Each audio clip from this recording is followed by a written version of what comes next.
RRB, l'invité du matin. Bonjour Elisabeth Noir. Bonjour Nicolas. Et aujourd'hui vous recevez le maire du Mont-d'Or. Et oui, notre invité du matin c'est Élie Le Courrier, le maire du Mont-d'Or. Bonjour. Bonjour RRB. Merci d'avoir accepté votre invitation. Question bien sûr, comment est-ce que vous gérez la crise sanitaire que nous connaissons depuis plusieurs semaines maintenant? Comment ça se passe au Mont-d'Or? Quelles sont les dispositions, les mesures que vous avez dû prendre?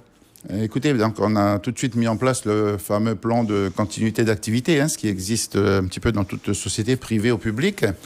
Donc il a fallu tout de suite voir le personnel qui devait travailler, alors soit à la maison, soit au travail. Donc sur 300 personnels, on avait 100 personnels mobilisés à la ville. Malgré le confinement, tous les services ont fonctionné. Je voulais dire particulièrement le service de l'état civil parce qu'il y avait également les naissances et les décès, et ça c'est une obligation par la loi, donc de s'en occuper rapidement.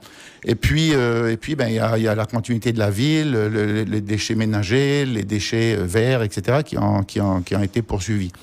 Et puis après, surtout, on s'est rendu compte que les gens allaient avoir besoin de documents, donc on a mis en place un guichet pour que les uns et les autres puissent venir récupérer les fameuses fiches de déplacement. Donc juste pour mémoire, à la première journée, ça a été 400 personnes qui se sont déplacées. Donc on a déjà mis en place... pour les attestations dérogatoires de déplacement. Tout à fait. Je vous rappelle que la police municipale et les pompiers ont été donc, pratiquement H24 sur le terrain.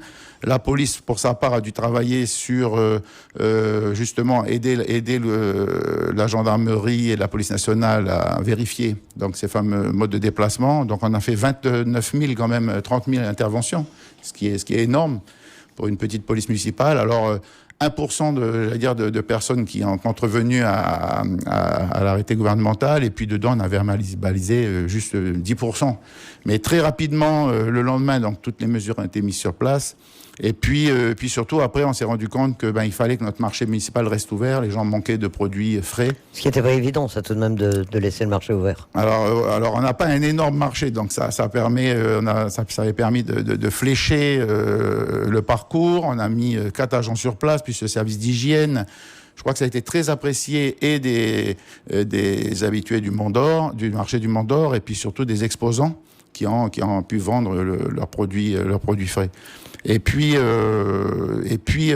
la dernière initiative, ça a été de mettre en place l'espace de travail partagé au-dessus du marché, justement. C'était de mettre en place un accueil de personnes, d'entreprises, d'entrepreneurs, surtout des petits entrepreneurs, pour mettre en place leur dossier. C'est tous ceux qui ne savent pas en réalité, qui ne savent pas travailler sur le numérique. Et là, on s'est rendu compte qu'il y a une vraie fracture numérique, et également dans les entreprises, puisque c'est souvent des patentés ou des auto-entrepreneurs avec un seul salarié. Et à partir de là, on a mis en place avec eux, on les a aidés à constituer leur dossier. Vous avez assisté pour constituer leur dossier d'indemnisation ou de... Tout à fait. Alors, globalement, comment réagit la population du Mont-d'Or? Est-ce que vous sentez de l'inquiétude, de la peur, ou est-ce que les gens sont sereins, étant donné notamment le bilan sanitaire de la Nouvelle-Calédonie? Alors déjà, je voulais saluer les Mont-d'Oriens parce que je trouve qu'ils ont été très disciplinés.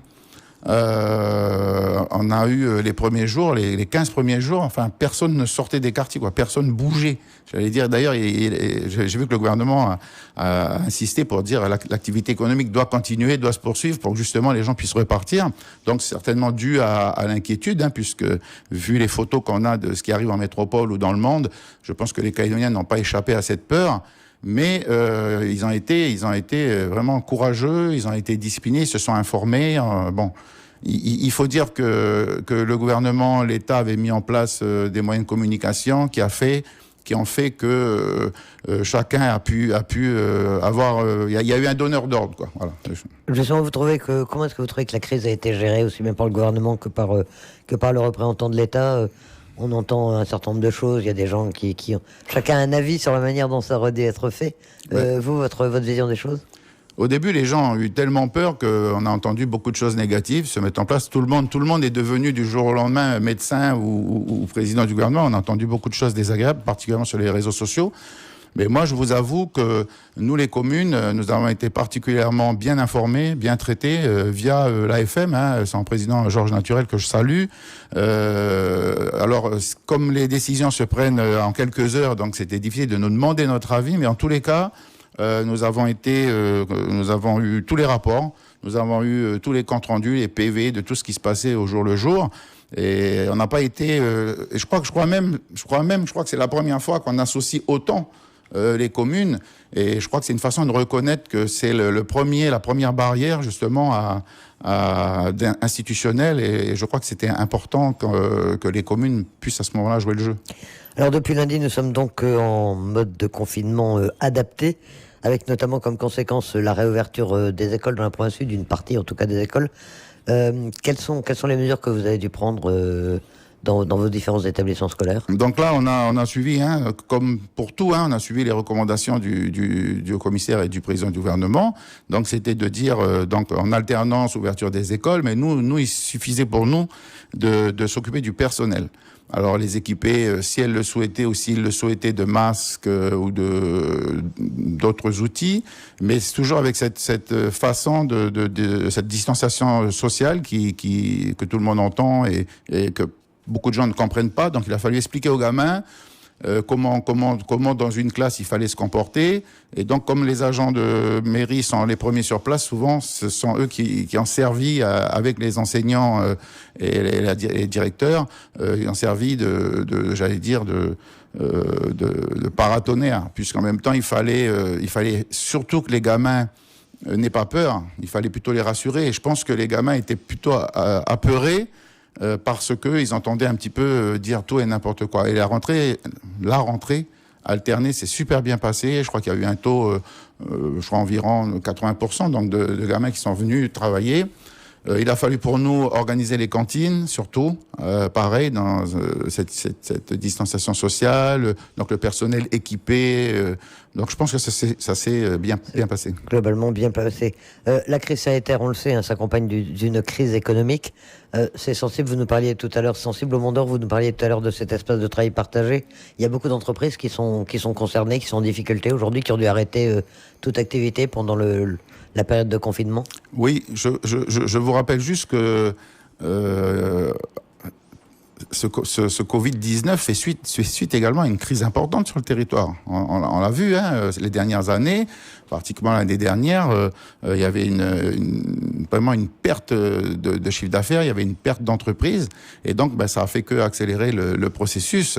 Et je crois que dans les prochains mois, on va avoir une crise majeure. Je pense que là, aujourd'hui, on n'a pas conscience de ce que ça va être. Mais il suffit de parler avec les gens, il suffit de voir les carnets de commandes qui sont vides, il suffit d'un certain nombre de critères qui font qu'aujourd'hui, les gens sont très, très, très inquiets sur la suite de leur boulot, quoi. Les différentes aides qui ont été prises, qui ont été apportées par l'État, par les provinces, ça ne va pas suffire à permettre le redémarrage de la machine, selon vous? C'est comme toutes les aides. C'est un moins pire, quoi. C'est une façon de dire on vous aide, on est là, mais ça réglera pas le problème des trois quarts des entreprises. Alors pour celles qui sont le moins impactées, ça sera une bouée de sauvetage, donc ça leur permettra de payer soit des salaires du mois dernier, soit de payer leurs charges qui leur permettront justement d'avancer. Mais je pense qu'il va y avoir beaucoup de gens qui vont rester sur le carreau.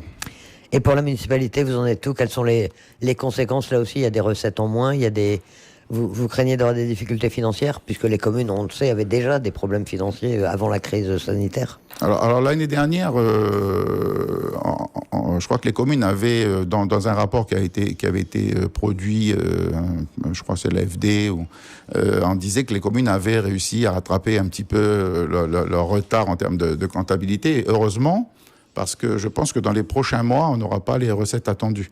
Là, le mois de mars et le mois d'avril, le gouvernement nous a payé très rapidement le FIP, le Fonds intercommunal de péréquation, et puis le gouvernement nous a donné également la part qui nous revient entièrement.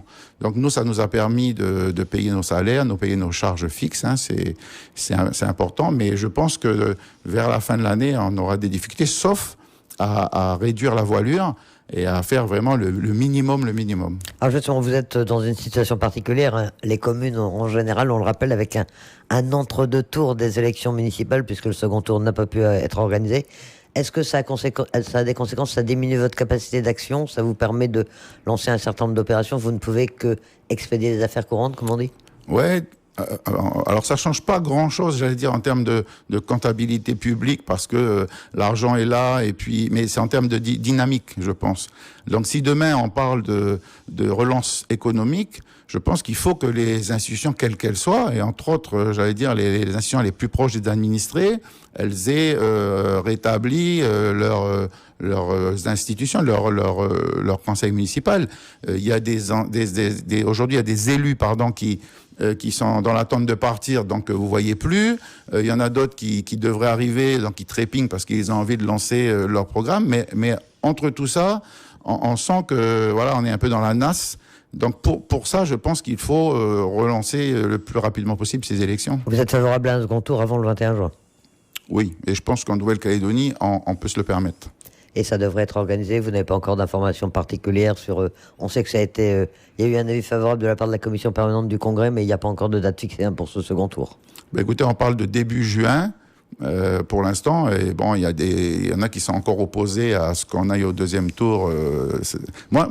C'est pas compliqué. C'est soit on nous dit, c'est reporté d'1 an en mars l'année prochaine, puis à ce moment-là, vous y allez, vous travaillez, parce qu'on sort quand même d'une campagne difficile, c'est compliqué d'avoir l'énergie pour tenir comme ça. Donc, soit on y va tout de suite, soit on y va dans 1 an, mais ce qui pas entre les deux, quoi. Autre sujet d'actualité, dès le Corieux, le cyclone Harold qui a frappé la région et notamment le Vanuatu. Le Mont-d'Or est jumelé à la commune de Luganville qui a beaucoup souffert au Vanuatu. Oui, vous allez les aider, vous allez participer à la reconstruction, entre guillemets? Oui. Alors certains pourraient croire que c'est pas le moment parce que il y a un tel désastre social en Nouvelle-Calédonie. Donc on va jumeler 2 opérations, une opération Covid-19 qui va venir en soutien du CCAS du Mont-d'Or qui est déjà intervenu grandement. Donc à partir de lundi prochain, lundi 27, donc lundi 27 jusqu'au 8 mai, il va y avoir des lieux de collecte donc en alimentaire et en numéraire. Donc on travaille sur cette opération avec le Rotary, on travaille avec le Secours catholique, avec l'expertise de la Croix-Rouge, l'association des villes jumelles, la ville du Mont-d'Or. Et donc on souhaite, pour pas qu'on se marche sur les pieds, donc chacun fera sa part. Donc chacun pourra donner soit pour le Covid-19 en Nouvelle-Calédonie, soit pour le cyclone Harold. Je rappelle que même si on est en situation difficile, certains ont utilisé des mots autres, mais vraiment compliqués en Nouvelle-Calédonie, on peut pas oublier que juste nos voisins, et nous encore moins le Mont-d'Or, parce qu'on est jumelé avec Luganville qui a subi d'énormes dégâts, on peut pas faire comme si, faire égoïstement, dire moi je m'occupe, parce qu'en plus c'est les élections, on va s'occuper de nous, puis les autres on verra plus tard. Je crois que si on fait pas un petit quelque chose pour le Vanuatu aujourd'hui, on le fera pas du tout. Et c'est catastrophique, quoi. Il y a plus rien sur l'île de Les dégâts sont vraiment énormes. Voilà. Et je pense que ce qu'on pourra faire les uns les autres, en emmenant un paquet de riz ou une bouteille d'huile, ou en emmenant, je vous dis, jusqu'à au-dessus de 5 000 francs. Je rappelle que c'est les donneurs pourront, les dons financiers sont déductibles d'impôts. Donc ça, c'est quelque chose d'important. Que ce soit le Secours catholique ou le CCAS. Donc, en faisant en même temps une bonne action, on peut déduire de ses impôts des sommes importantes. Et c'est une opération donc, qui va s'étaler sur une semaine, hein. Donc, sur 2 semaines, à la mairie du Mont-d'Or, la mairie annexe et la bibliothèque de Pont des Français. Donc, c'est vraiment un appel à tout le monde. J'ai vu que les Calédoniens, les Mont-d'Oriens ont été très généreux ces dernières années. On a vu beaucoup d'actions et c'est remarquable. Et je pense qu'on peut encore un petit peu, on peut y aller. Je voulais dire également, on a vu beaucoup de restaurateurs, on a vu beaucoup d'agriculteurs faire des efforts. Je pense que c'est aussi le moment de leur rendre la monnaie de leur pièce et de pas hésiter à aller dans les petits restaurants qui sont aujourd'hui pénalisés, qui sont aujourd'hui dans des situations très compliquées. Pour participer à la relance de l'économie, on est encore en situation de confinement adapté. Est-ce que vous souhaitez un déconfinement total le 4 mai? Ça vous paraît jouable? Moi, je m'occupe pas de ces questions-là. Je vous dis, jusqu'à présent, c'est le gouvernement qui a géré avec le commissaire, et pour moi, ils ont géré très bien la crise. Donc, c'est les donneurs d'ordre. Nous, on exécute et on fait au mieux pour nos communes. Déjà, on en a beaucoup à faire.